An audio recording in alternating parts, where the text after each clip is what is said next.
Hi, and welcome to Monday Moment with Quynh. Today's guest is the amazing Dion of Butler Mortgage. How's it going? I'm really well, Quinn. How are you doing? I'm good, thanks. How was your weekend? Very good. Before we jump in, I want to say congratulations on your Keller Williams Award that I found out about the other day. How did you find out about that there? I don't know. I'm on the Keller Williams mailing list, and I see the top producers for the last year, and you were ranked very highly. So congratulations. Thank you very much. Thank you very much. I'm hoping that this year we'll crush that, right? Yeah, that's always the goal. So today I won't take up too much of your time, but I was reading something really interesting this morning in regards to mortgage and IRD. So maybe I can get your input on that. Yeah, so what that is I guess today's a bit of a technical topic, but it's a topic that's important because a lot of people, when they take on a mortgage, they too often just focus on the interest rate, and they forget that there are conditions that come with interest or mortgages as well. And sometimes the lowest possible interest rates come with some catches. So I'm happy that you've raised this as a topic for today. So yeah, let me just jump in. So the key difference is dealing with a variable rate versus a fixed rate. So when we're taking a mortgage, if we take a variable rate, as we all probably know, the variable rate can change over the 5-year standard term. Fixed rate, that rate will not change. And a lot of people do like that peace of mind. So, depending on which one is best for you, that'll kind of be a conversation for you, your family, and your mortgage broker. But if you were to take a variable rate, across the board with most lenders, the penalty if you were to break your mortgage would be 3 months interest. So I'll give you an example. You buy a property in year number 1, you sign up for a 5-year mortgage, and in year number 3, your life circumstances change. Maybe you get a job offer in a different city and you need to sell. And when you sell, you're effectively breaking your contract with that bank within that 5 years of the term. And so there would be a penalty to pay because the bank is losing you as a customer. And so usually with a mortgage, let's just say it's a $300,000 mortgage, okay? If you've got a $300,000 mortgage, let's say your mortgage payment's around $1,500 a month. And of that $1,500, let's just say that a little bit more than half, let's call it $800 a month. Oh.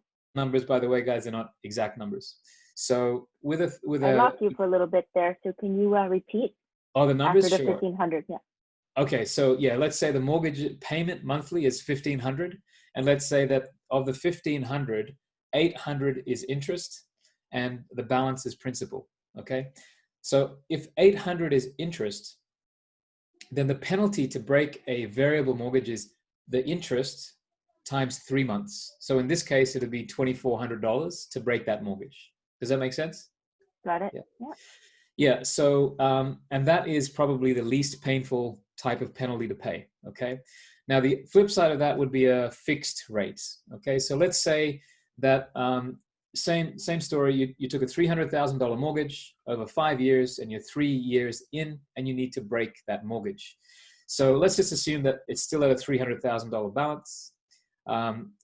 Let's assume the payment's the same or similar, say $1,500 a month. Now, the penalty will not, in most cases, will not be 3 months interest.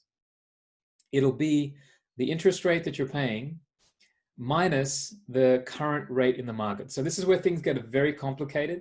And I'm going to do my best to try and explain this. But I will also tell you that the numbers I'm giving you are round numbers, and every bank will be different. Every bank has their own calculator. But I'm going to give you some ballpark numbers. So let's say you've got this $300,000 mortgage. You've got 2 years left on your 5-year term. So you're breaking your mortgage. And let's just say you borrowed the money at 3% interest rate. So that's where we're at. You're giving back the 300 grand to the bank.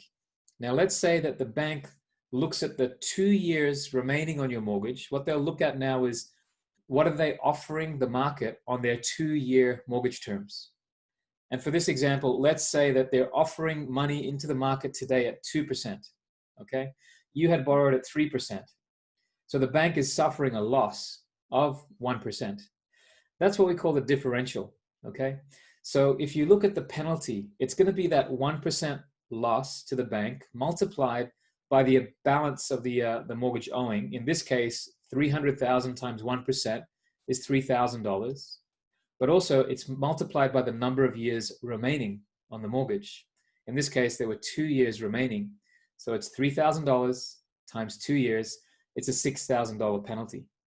So I've got a bit more to tell you about there, but let me start with just looking at the numbers. So the variable penalty was about $2,400.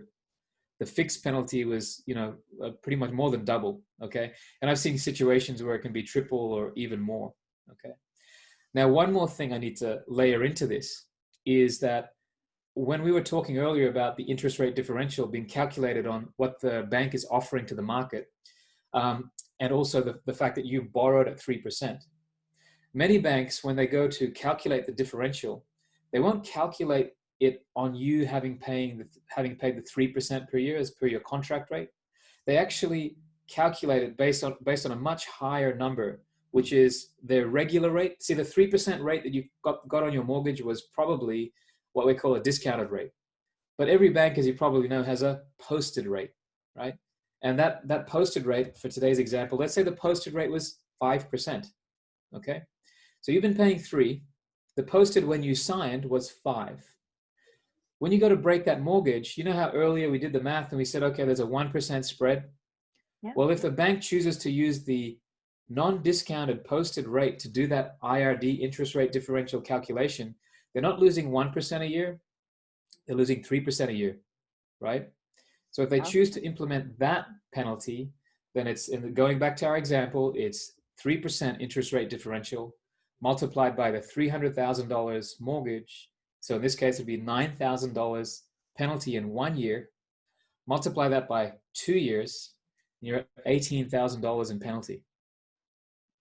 So guys, it could be significantly different. And I want to be clear about this.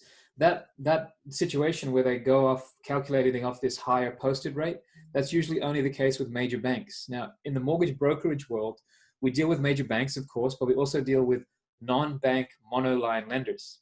Now, these non-bank lenders, they don't actually have a posted rate. They only have the contract rate, so that they only deal with discounted rates. So when you're dealing with a mortgage broker who places you with a non-bank, your interest rate differential penalty can be contained to that lower number, right? So just be aware of that. When you're entering into a fixed rate, if it's with a major bank, just understand that the penalty to break that fixed rate could be significantly higher. Yeah, and I find that that's something that when you go to the bank, they often forget to mention, or put it into a situation where the numbers are there, and then you can calculate in your head and actually see it, right? Because it shocks people when they see that number. That is the case. We've had clients come to us. I've seen clients pay $20,000 or $30,000 penalties because they had to, because they just had no other choice. But yeah, it certainly wasn't explained to them.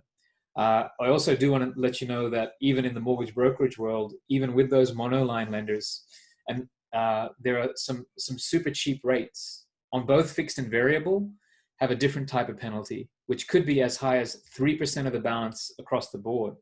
So just be aware that by taking a variable rate, it doesn't guarantee you that your penalty is going to only be that 3 months interest. It's going to come down to the fine print. And that's where, again, please don't shop just based on rate. You should get the best possible rate without the scary catches. That's what you should be looking for in your mortgage or when you're arranging a mortgage. Good to know. Thank you, Dion. Always educational with you. I'm looking forward to tomorrow's webinar with you. It's going to be fun, I think.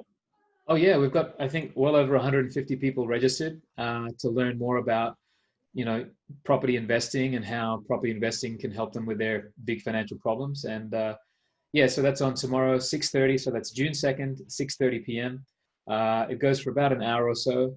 And by the end of it, you'll be crystal clear as to why people are choosing to invest in real estate and why it might be something that you should consider.